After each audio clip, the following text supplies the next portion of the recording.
everyone, welcome back to a brand new episode of Trash Talk. I'm here with a very, very special guest. Would you like to introduce yourself? Hello, I'm Joe, or online I'm known as TheConfusedAdipose. I've got like a Doctor Who YouTube channel where I do a bunch of random, nerdy, weird videos. And just jumping straight into it, for you, you upload pretty consistently, and they're all videos, like, not all of them, but like a lot of them are Doctor Who news videos covering certain news, and of course you've got your fan film series and stuff. So for you, what does like a average content creation process day look like for you when you're creating a piece of content? Yeah, so it varies, but on a day where there's any form of Doctor Who news, so at the moment, like, you'll have seen all the 60th stuff, they keep Yeah. posting pictures and stuff. As soon as there's anything like that out, my head immediately goes, okay, right, camera out, let's record, hang out a news video. Most of those videos, I won't lie, insider information here, I can make a leak video or a news video within about an hour and 10 minutes, which is, yeah. But a lot of my other long form content, I'll start planning well in advance, like fan films or the showrunner videos that I've made. I'll plan well in advance, and that'll take a process of weeks to sort of come together and all exist. Yeah, 100%. And I guess for that, it's nice of course, like being able to like do like varied content, right? You're not relying constantly on Doctor Who news, but it's there. It's like a nice source of content, and it's just exciting, right? Like I know I get excited if I see a piece of Doctor Who news, and you get to make content out of it. Yeah, absolutely. It's fantastic. Yeah, it's great fun. Yeah, exactly. And just on the topic of like your content and stuff, I do want to speak a bit about your fan films and like the Echo series. So for maybe people that don't know, would you just like to explain a bit with like what you do like around your fan series stuff? Yeah, so well, I've been making fan films in a sense for almost 10 years. It's going to be 10 years next year, which is kind of, but it's only recently that I've started sort of putting proper effort, time, and my own money into making them so that they're like a product which obviously they're nowhere near perfect, but they're something that people can enjoy rather than it just being a bunch of like random teenagers running around being stupid in Doctor Who costumes. It's now hopefully something slightly more substantial. And yeah, I don't know whether that answers the question you asked, but yeah. Yeah, and like I guess with like the fan films and stuff, like you get to like act out like your like story of like what you want to do, like stuff that even you might want to see in the show, for example, right? Like you've got your picture, you've got your like vision of it, and you get an audience that are genuinely willing and wanting to see that piece of content being posted. Yeah, no, absolutely. It's long been like a dream of mine to be like Hmm. or showrunner of Doctor Who or writing for Doctor Who. Like that would be like the ultimate goal in life would be ending up somewhere there, which is probably impossible. But this is the closest I can get to it, and I absolutely love doing it. Like, yeah, Yeah. having people watch it and then comment on it, even if it's like a negative comment, it just I don't know. There's something about it which is like that's great. People are engaging with a product that I have made. Yeah, 100%. And like people are loving it, and I know you're continuing doing it. And is that something that you still want to continue on after like the one you're currently doing, like into the future? Yeah, so the current film I'm working on, Echo's Destiny, once that's complete, that is the end of the Echo story because, yeah, without any spoilers or anything, it wraps up the Echo Doctor's story, so that's the last we'll see of all those characters. However, yeah, I'm a Doctor Who fan. I love filmmaking and TV and whatever, so I don't know when, but I can assume this isn't the last Doctor Who thing I will make. It's something will come about. I don't have any specific plans, but something will happen. Yeah, 100%. And like I guess with that, right, it's you've been doing it for a while, like you enjoyed doing it, so like, why not just continue doing it, right? Like you've got an audience now who like enjoy that piece of content, want to see more of that sort of stuff. Like it's there, you like doing it, like everyone wins basically. Yeah, no, exactly. And just like moving on to like Doctor Who as like as a show and stuff, like with the 60th anniversary, right? I felt like at least with like a lot of Doctor Who fans, it's been like a very split thing with like David Tennant's return, Catherine Tate's return, and stuff. What's your thoughts on everything that we know so far, for the 60th anniversary? So I am incredibly excited because I'd say David Mhm. Tennant and Catherine Tate are some of, if not the best, like duo on the show that the show's ever seen, and especially in the eyes of Mhm. the public, like especially of like my generation, right? If I speak to anyone at uni or when I was back in sixth form or even in school, and it's like, oh, have you watched Doctor Who? Everyone has watched David Tennant and a bit of Matt Smith. That's sort of everyone in my generation. So I think, Mhm. yeah, I think this new era is particularly, it's going to draw back in this generation because Shooty Gatwa is also incredibly like famous and beloved from like Sex Education and all that stuff. Yeah. So I think, yeah, it's a way of appealing directly to my generation, which is absolutely wonderful because obviously I'm part of that generation, so I get Yeah. the appeal. Which, yeah, no, I'm really, really looking forward to it. Yeah, 100%. I guess on it, right? As much as diverse as Jodie Whittaker's run was and like Chibnall's era, right? It is true that some people did leave and dip out when that was all Yeah, going on. So I guess as well, over the 60th, it's a way to get old fans back, and then Russell's gonna hit everyone with something brand new, yeah, no, right? Which I completely get, right? Anybody that doesn't really understand that, I get it, but at the same time, there is such a loss of viewership there, right, from that series, and slowly, over time, even people were losing interest in Capaldi's era for whatever reason, yeah. right?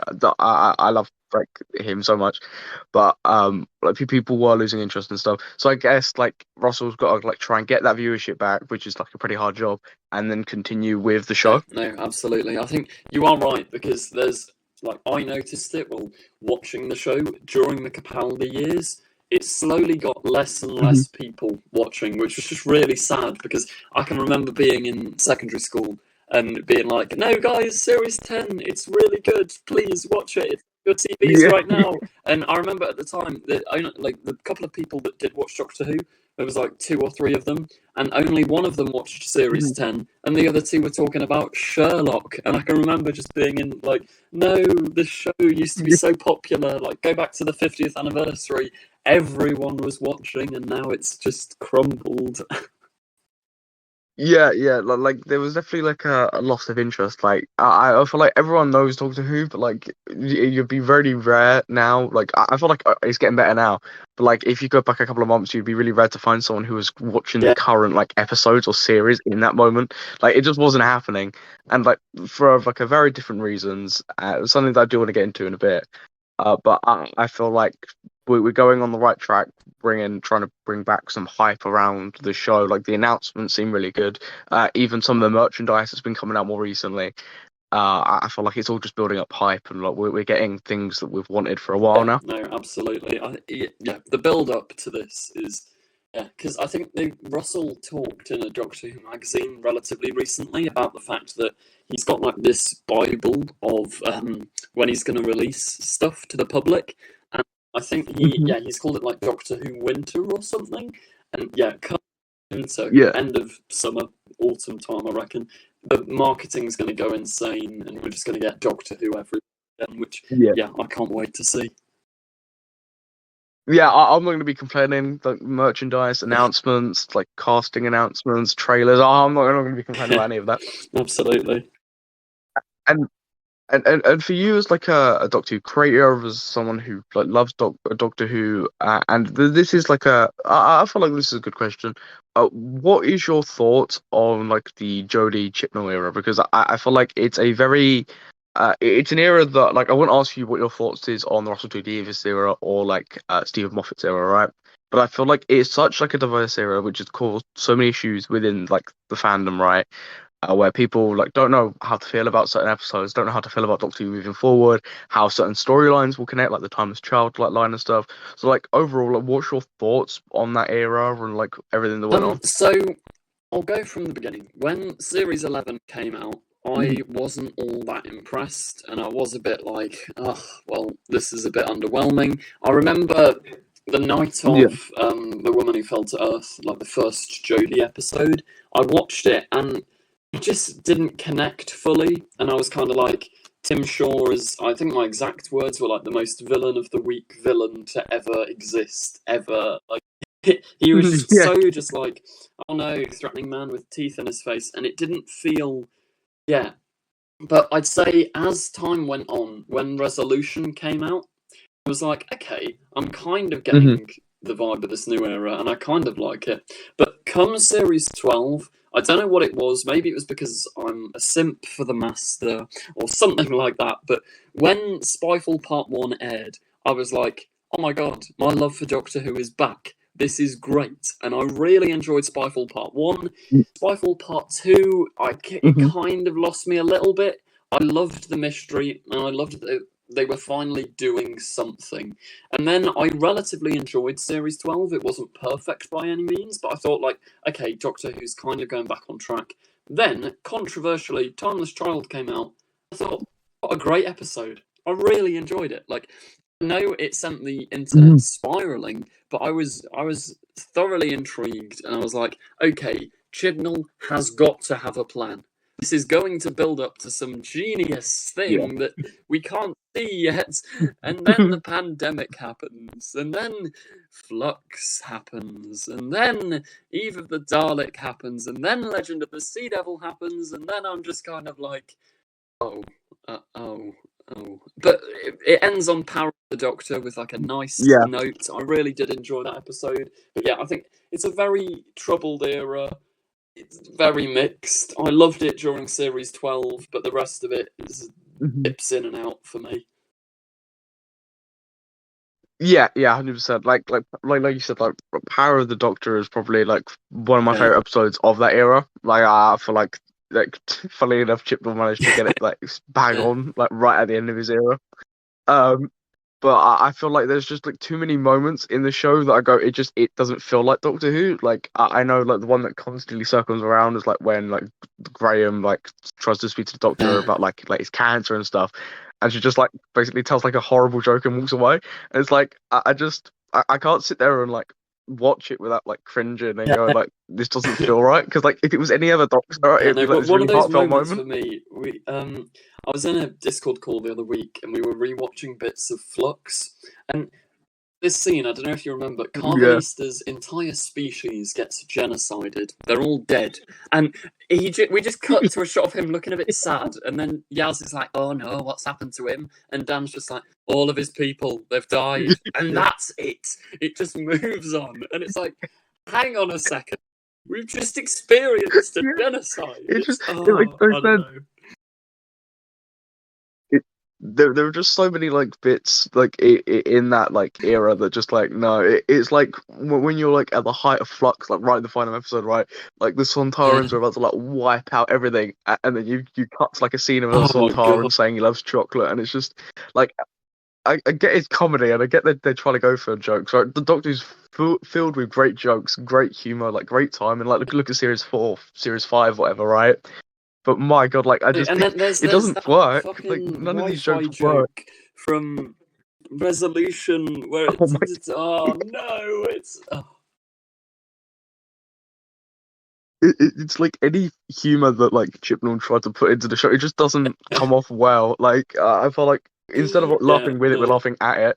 But see, this is the thing. It didn't work. As bad like, as those moments are, there are parts of the Chibnall era that I love. Like there's some of the stuff with the Master. People call it cringy, but when he's like going like full ham, and he's like the carpets are red because they're covered in the blood of our people. It's quite on the nose, but part of me is just like, this is a fantastic pantomime villain, and I absolutely love the way it's done. So, like, for all the negatives there are to the Chibnall era, I do think people give it a little bit too much slack. Like, there are some really good ideas, and I just think, we know there's been a lot of like production troubles and stuff. But overall, I think, it's not as bad as people make out.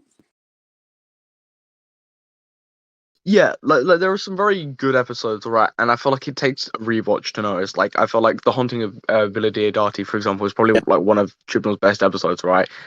Like if you don't watch it onwards, right, to The Timeless Child, it's a self-contained story, right? realistically. If you cut off the end, whatever, it's like a really good story.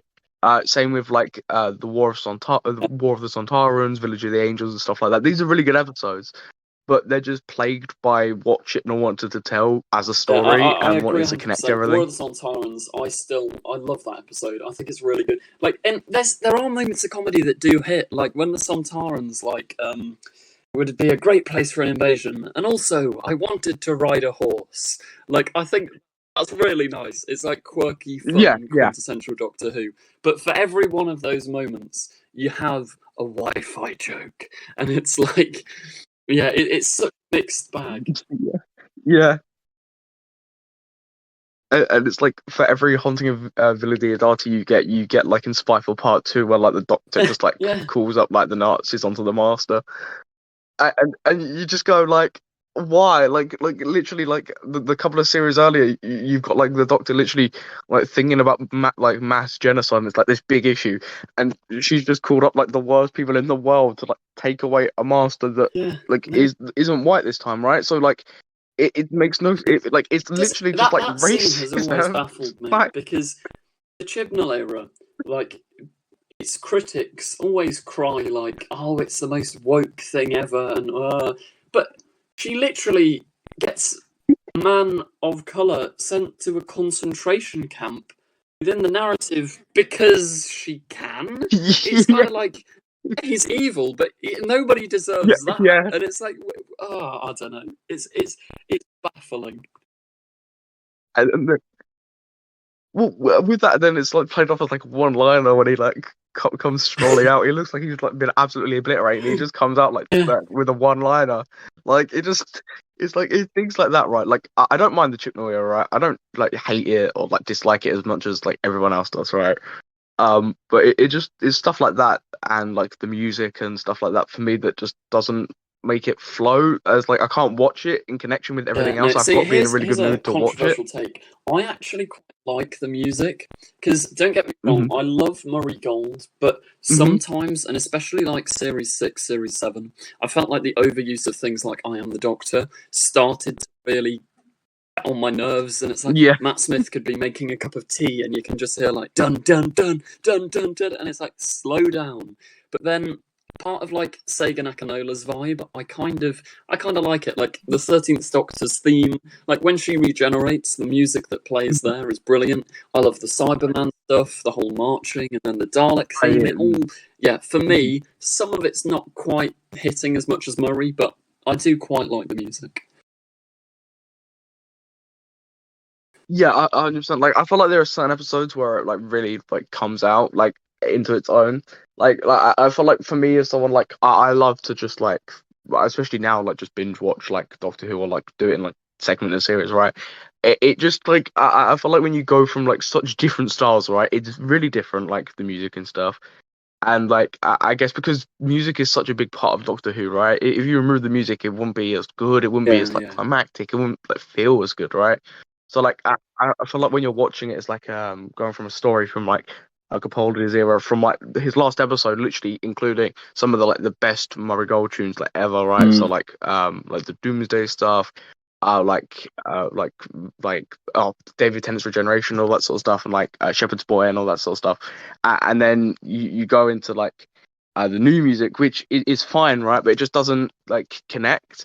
And like I feel like I really Yeah. resonate with that criticism because it's like I feel like they should have done a Yeah, better no, I job know of what you just mean. like I think that's slowly one of the switching big over. reasons that Series Uh, 11 was such like a controversial thing when it came out because everything from the writing style to the format yeah. to the look of the show to the music, everything is so different.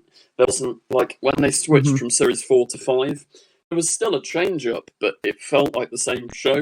Whereas, I don't know, I've always said Series 11, 12, and 13, to me at least, feel like classic Who, but with a modern budget. Because it's the same sort of idea, the weird music. It's kind of like, yeah. Yeah. Yeah. Yeah, it's very much like I don't mind the music of the era, right? And like I don't think that should like go down on like that makes like an era bad, right? But I feel like they should have maybe like done a better job of like weaving it Yeah. in, like so it isn't like comes as like a big shock. Like I don't know, like using some of like Murray Gold stuff like in the beginning and like maybe like like slowly like easing it out so that it doesn't come as a big shock when the music completely changes, because that's a big thing, right? Is if you're sitting down and like a certain like Murray Gold tune comes on, like you know what to expect, like you know how you're meant to feel. But like I guess like when you're thrown straight into a new series, and like seeing as like again like every time like the Doctor regenerates, it's meant to be like a jumping on point for a lot of people, right? And I feel like Series 11 as well, mainly, is like a very good jumping on point where it's like there's not a bunch of old like villains and stuff returning. Like you can jump on and you can enjoy the show from there. I feel like it just it doesn't work. But I feel like we've spoke quite a bit about Chipnall. I do want to ask you a couple of questions about your most and least favorite stuff of Doctor Who. Good. First off, we'll start with merchandise as we usually do, and then we get into like episodes and stuff. What's your favorite piece of Doctor Who merchandise? Very good question. I'd say if I'm gonna have two answers. I'm gonna cheat this. If I'm going personally, I have a like sort of mini K9 thing that was signed by John Leeson. So for personal value, that's my favorite because it's just like he's written like to Joe K9 whatever, that's amazing. But in terms of like mass market product, that is difficult. I really don't know. There's so many. Yeah, there are so many. I'm looking around my room seeing like might what go to with think one of of. my Big Chief Studios figures, maybe. It's a lot Because they look quite cool, but then I don't know, the company, I don't know if you saw this, but I think they've gone into like liquidation. So yeah. Yeah, they're over, they're gone. But no, there's like a lot of merchandise. Like I've got a Cyberman head right next to me, which I love. And probably as well, like one of my favorite recent pieces as well. Is probably the character options, like 14th Doctor Sonic. I really love that. Like, love all the features and like love the look of it. People are hating on it too much. Like that's a good shout. I might actually it's change actually all right. my answer to one of my Cyberman helmets that we use for the fan films, because I hadn't considered those, but there is something amazing about just having an Earthshock Cyberman sat on your desk. It's yeah, it's very surreal. Like at that point, you're like one step away from just getting like a Dalek in your room. Yeah, and just on the note of like favorite and stuff, what is your favorite series of the show? But on the flip side, what's your least favorite series of the show? Series is a tie between Series 4 and Series 10, because I love Capaldi, Bill and Nardole, and I love the Doctor Falls. That's like my favourite sort of vibe. But it's undeniable that Series 4 is just back-to-back bangers. David Tennant and Captain 8 are on top form. So yeah, it's a tie between those two, but they're really, really good series. Yeah, 100%. Like I feel like those are definitely the ones that I rewatch, and like controversially, I also really love Series 9. So like I will just like watch Series 4, Series 9, and Series 10. Like I feel like those are really good series. And with Series 4, like I don't think I can name an episode that I feel like's a real video, like a real one where I go, I don't feel like I want to watch it. Like it's bad. Like there isn't one of them. Like I feel like there's a couple of maybe ones that are like this is good, but isn't as good as like all the other ones. Which I feel like is pretty much the same for Series 10 as well, just not as like high quality. Where like they're all good. Like there's not like a really really bad episode that stands out like badly. Yeah, definitely. Which is nice, which is always good. And on that, what is your least favorite series, or maybe if that's too hard, maybe like a least favorite episode of the show? Is I might be able to choose one of those. Series 2, I don't particularly love. Series 6, I think, is a bit mid. And then obviously Series 11, I don't love, and Flux, I struggle with because I do like things like War of the Sontarans, and I think it's got some good ideas in there. So I might go with either 2 or Series 6. And like with series two, like mainly, like, what is it about series two? Because I know what I think about series two, but like, what is it for you? I Like that you personally don't like never about really series two, for bought the example. whole Rose and the Doctor thing.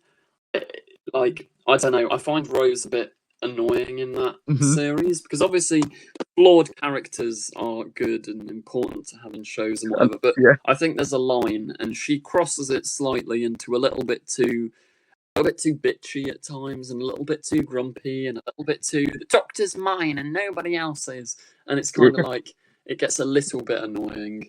And I don't know, there's you've got like Love and Monsters, Idiot's Lantern, Yeah. all of that in series two, which I'm not that big a fan of. So yeah, that's probably one of the reasons series two is down there. Hmm. Well, like, I know for like when I was younger and watched series two, that like, oh, I love series two, love it, right? But when you go back and rewatch it, right, you do Yeah, notice how like bad as a character Rose gets later on in series two, because like it series one, Rose is great. I like love series one, like, love how Rose is portrayed there. And even in the yeah, first couple episodes of series two, I think Rose is fine. And like in episodes like Age of Steel, like Rise of the Cybermen, you don't really it's notice not it too too much. Like, it's there, very much there, but you don't like focus on it because it's such a good story. Um, but then you get to episodes like Fear Her, right?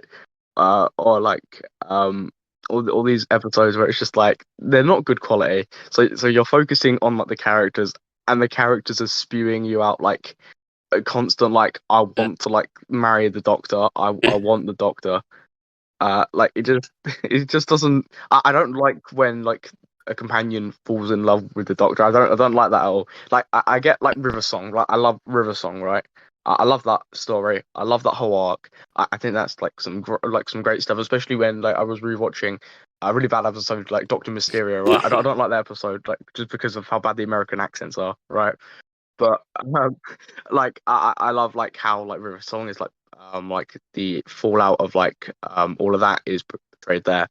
Um, but I just don't like when a companion falls in love with the Doctor, and it very much shows in series two in comparison when like Martha like loves the Doctor, where like that's very much like a story yeah. where like someone's trying to get over it, well, which I like. Yeah. Like No, I it love is that. a shame But because all series the two is other just no. like RTD series of that era are amazing. But series two for me has always just been a bit like, I mean, yeah, Yeah. it's okay, it's all right.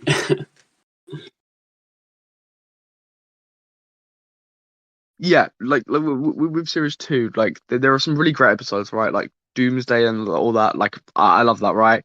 So some of like my favorite episodes. But I feel like there are just so many like meh episodes in the series. Like I love New Earth, Tooth and Claw, like School Reunion, A Gallon Fireplace, like Brothers of Cybermen, Age of Steel. I feel like the second half of the series, it was where it like goes down. Like the Impossible Planet two-parter, right? I love Yeah. like my teacher was in the episode, like I love it, right? Um, but like the Idiot's Lantern, Love and Monsters, Fear Yeah. Her, those episodes I feel like really bring down the quality of the series like drastically, and it's got like that effect that we were talking about earlier with Chipnell, where like jokes don't land, Oh, like the I have a bit of a love life bit and like Love and Monsters. it's so It's just bizarre. it It's doesn't like, it doesn't and land. then It's so they bad. fully show her face in the pavings, like it's sort of like, oh, I don't know. Yeah, Yeah, yeah. I don't know why they didn't yeah, just decide to bring her as like a human. It would have been so much nicer. Like, yeah. It's like you wouldn't bizarre, have this bizarre. awkward bit where it's like this paving slab. Really bizarre. And like again, like my final question before we wrap things up is just on your favorite episode now, because I feel like we've done series, done stuff. We could do Doctors, right? But I feel like I feel like I've got like a pretty good sense of your taste. And I feel like if anyone watches this, like they know what Doctors like you like watching and stuff. So like with your episodes, what's your favorite episode? Favorite, And I'd then like, have I'll to ask go what with the your Doctor least favorite episode. films because yeah, it's a personal like. Well, I remember when the episode came Hmm. out. For one, that was one of my early YouTube videos. I predicted exactly what would happen at the end, down to the first Doctor showing up, and it was all a perfect prediction. So just personally for me, that was like a oh my god, this is perfect. And just memories wise, we'd gone to the Doctor Who experience that day. Yeah. Come back home to watch the episode. It was all exciting. Oh and yeah. Capaldi is my favourite Doctor. Bill and Nardole, favourite team. So that was and I think the whole without hope, without witness, without reward, all of that is so well done that I'd have to. Doctor Falls, World Enough and Time as a story is my favourite Doctor Who.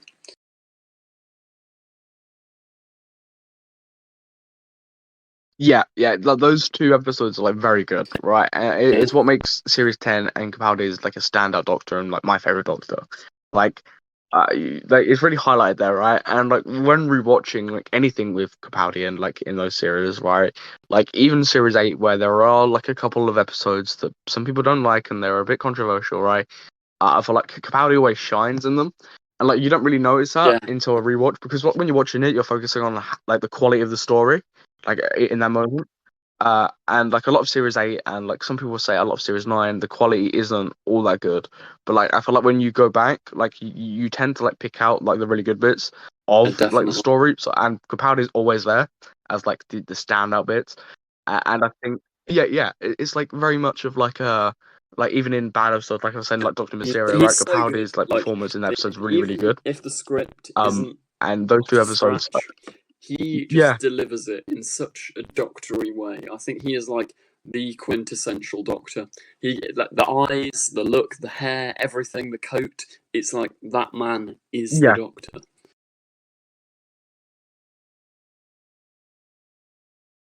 Yeah, 100%. And it very much shows in his acting with it, and especially in that two-parter. That two-parter is probably one of my favorite episodes of all time. And I'm glad that he got to come back after doing Torchwood and after doing the Fires of Pompeii and stuff. Because I felt like it would be a real shame if we didn't have the Capaldi Doctor there. And I feel unfortunately, I don't know if this will happen with Jodie's Doctor or not. I feel like there's too much hate around the era. So I don't think it would happen as much. But I feel I know when watching at the time, there was a lot of hate around Capaldi's era, right? A lot of hate around it. People didn't like the guitar, the sunglasses, all of this. And I remember watching it, and people were well, what is this? But I know now Capaldi is one of the most beloved Doctors ever. So it's I sort of hope that happens with Jodie, for Jodie's sake, because Jodie's a really good actor. It might happen, but I feel there is way too much hate around it. There's something with Capaldi. I think he appeals to Doctor Who fans because, as I said, about the quintessential Doctor, but to a general audience, I think. Yeah. General audience, and I think it's why Russell has sort of hit the nail on the head with Ncuti Gatwa's casting. A general audience always responds well to young, attractive Doctor. It's a shame because Capaldi is an old, attractive Doctor and fantastic. But I don't know. I think a lot of people struggle to get on board because it's not the young, running around hero that they're used to.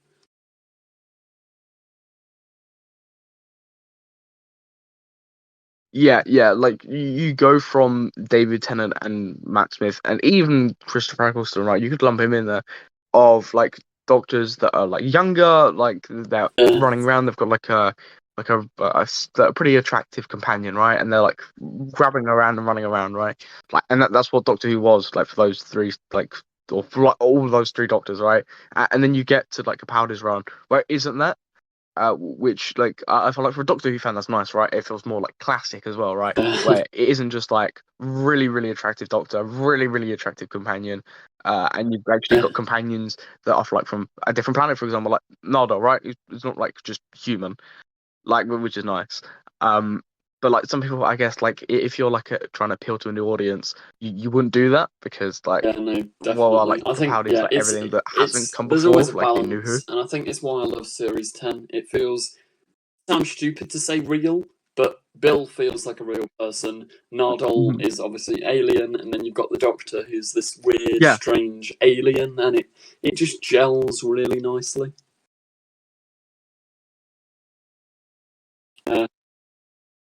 Well, yeah, they don't feel like cardboard cutouts or just this character's there because they're attractive, or this character's there to serve a plot purpose or whatever. Which is nice. And just the last question I do want to ask you. Now I've asked you your favorite. What is your least favorite episode of Doctor Who? I don't know. It might be. Oh, I'm trying to think. There's so many that I get angry at. um, there's some that are just boring, which I don't think of itself is a crime. But I don't think I would. And obviously, you said you like Series 9, so this might be controversial. But I don't think I'd call it the worst. But an episode that really angers me is The Witcher's Familiar. Because I think the whole idea of Daleks not having the choice to be Daleks, even if, like, because when Clara's in the thing, she's saying, I'm Clara, and it's just going, I am a Dalek, I hate blah blah blah blah. Not, and that sort of for me takes away the Daleks' agency. It's sort of like they're almost Cybermen because they have no control over that, and it's removing their emotions, and it's kind of like I don't know. Yeah, it's not the worst episode because it's still got really fun moments. Capaldi's great in it. Missy is fantastic, but it's little changes like that that sort of, for me, yeah, it bothers me. It's like, so you're telling me every instance we've ever seen of a Dalek, they've trying to be good? Like, what's going on there? Yeah. Yeah, I don't like what they do with the Daleks in the episode. I love what they do with Davros, right? I will always like love what they do with Davros. I don't think there's been like I know there's only been like 4 episodes really, or like 2 big episodes, right? Technically, with Davros and New Who, but I don't think there's been a bad Davros New Who episode for him. Like I feel like he's always been written really well, and I feel like that continues the trend, right? That's like my favorite aspect of those 2 episodes is like Davros's desire, like where he tricks the Doctor. Like I love all that, right? I don't love the Daleks in that because they don't feel like the Daleks at all. They don't feel like the enemy that everyone's got to love, like the global sensation. They do genuinely feel like a different kind of like character. Yeah, I think calling it my least favourite is really harsh because it's not, and I do enjoy watching it, but that one element really does my head in.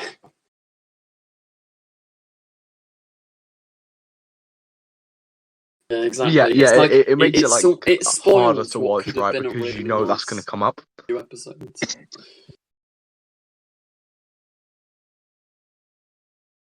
Yeah, like there was no reason to have that arc. Like I get maybe Davros having compassion, because like, oh look, this has happened, like whatever, and that's that version of the Doctor, so he's got compassion for that version, right? It's such a random choice. But I don't get like the Daleks doing it.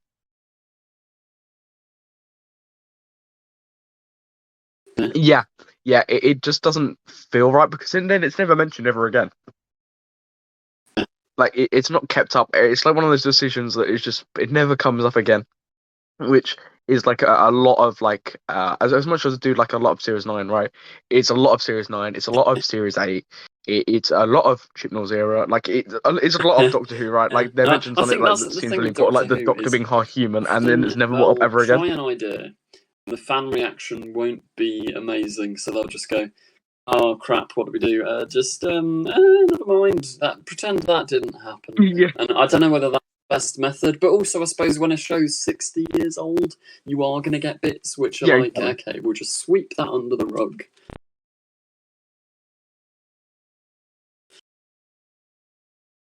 Yeah.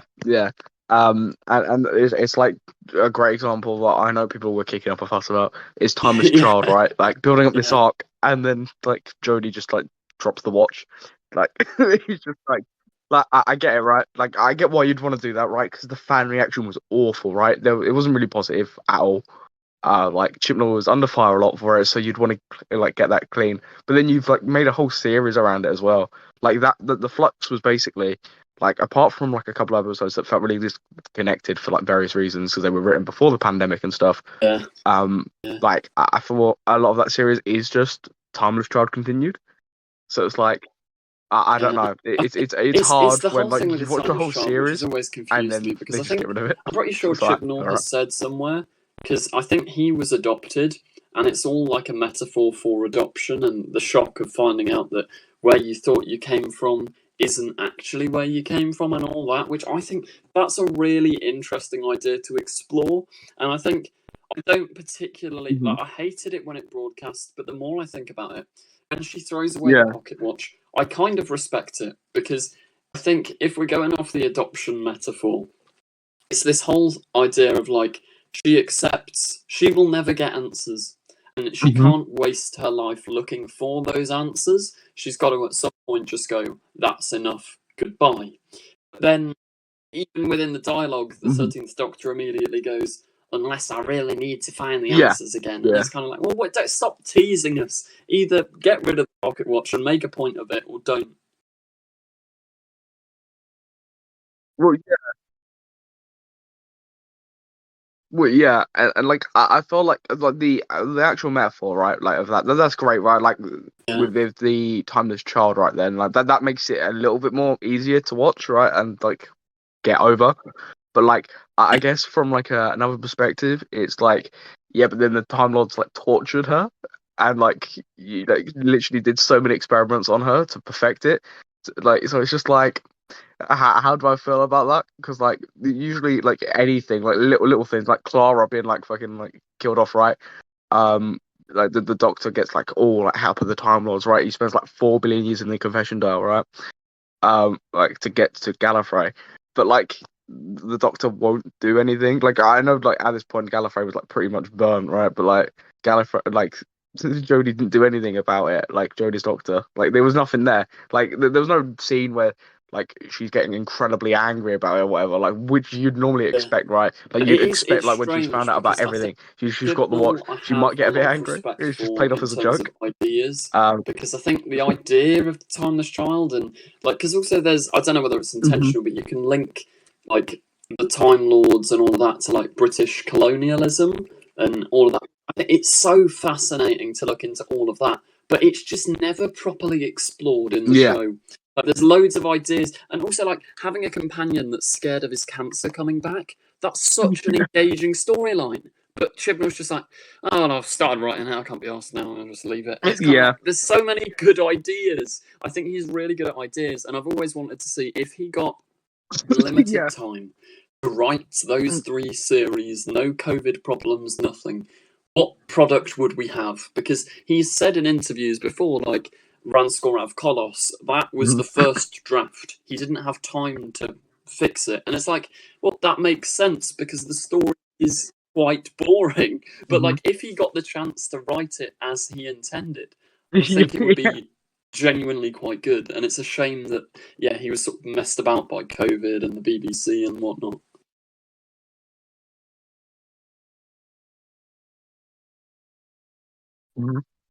And I'd always like when I think about his era, like I would always have just loved to see Graham and Yaz rather than Ryan as well.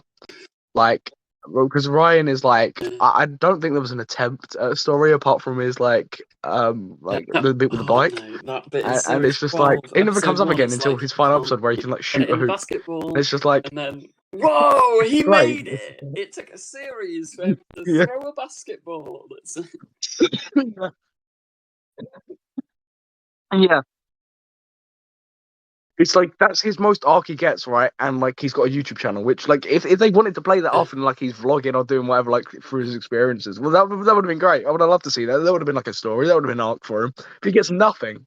Like his only purpose there is as well. He's Graham's, a police officer for about 5 minutes, and then it's never really brought up again. And there's I can't remember what episode, but there's like a hostage situation. She's trained in the police force, and she just stands there like, "Oh no, doctor, you sort that out. You're a police, like you are the police. Do something."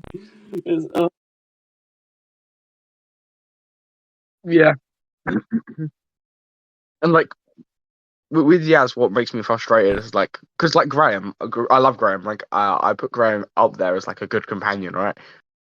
Like we really enjoy Graham. Like I enjoy Bradley Walsh, right? But everything he brings to the character, it really shines. Like his humor is the stuff that hits, right? Anytime he makes a joke or anything, it works. But then you get to like Yaz, and it's like there was an attempt at a character here, and you can see that there's an attempt, and like you can see when Chris feeds into like the Yaz like doctor stuff, like that's like the whole like all that sort of stuff, right? And it just doesn't work because it gets played off. Because like there's that really nice bit where they eat ice cream on top of the TARDIS in Power of the Doctor, right? Which is like a nice payoff, right? But like I feel like Yaz's whole character was I love the Doctor by the Yeah, end, and it got very much like Rosie, it where it's might be just like controversial, but okay, I like, did enjoy, and I I don't want thought a companion to our if character being I ever love there the was a Doctor. Doctor companion romance, I thought Yaz and Jodie kind of made sense because she'd been there for 3 series, but once again, the potential that could have been wasn't Yeah. properly done in the show. And I do really like that bit. It's one of the only parts of the episode I do like. But in Legend of the Sea Devils, when Mhm. like skimming the Yeah. stone or whatever on the beach, and it's that whole like, yeah, time's gonna end for me, Yaz. It's a bit of a shame and what like Mhm. that. If they did more character stuff, I think that's what Chibnall really misses. Like Russell always gives the characters some big grand arc, and Yeah. Chibnall's just like, I don't know, he can throw a basketball probably. It's like, yeah,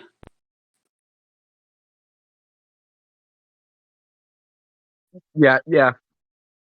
Like you don't get like the characterization. Like I feel like there's an attempt, and like if the attempt was like properly pushed through, right? I feel like it'd be great, right? There'd be a great payoff, and I wouldn't mind as much. Like this is the thing, right? I wouldn't mind as much about any of this, like Timeless Child. If that had a payoff, I wouldn't have minded, because like, like with these, right? Like it's great, like you said, the metaphor, right? Like it's a lovely metaphor. But when you're watching like a series of the show, and you've watched 2 series which are building up to it, right? And that's like the outcome where it's like it's nothing, or like you watch 3 series of a show with a companion, and like you can see it building up to like this, like yeah, oh my god, like the Doctor's finally maybe gonna like have like a romance with like a companion if you want to see that sort of stuff, right? yeah, And yeah. then No, it definitely. just leads to like an ice cream.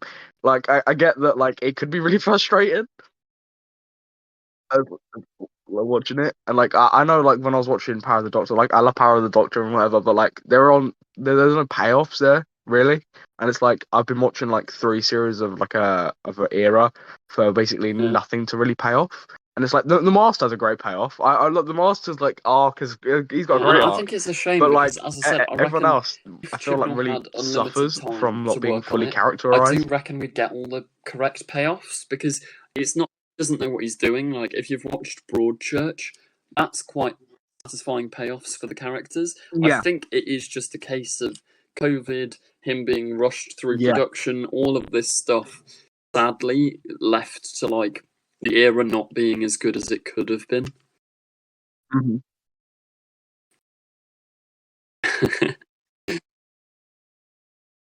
Yeah, and then you get stuff like Orphan 55 and Prexius, which I will I will not even touch on. Um, but yeah, Yeah, no, no but worries. no, I I appreciate do you really inviting me on. It's appreciate been you great fun. coming on the podcast like for nearly an hour now and just talking about Doctor Who. Yeah, no worries. And if anybody has like really enjoyed our conversations and or like wants to go and check out the Confused Adipose channel, that'll be a link down below. But I've been your host Samuel, and I'll catch you in the next episode of Trash Talk.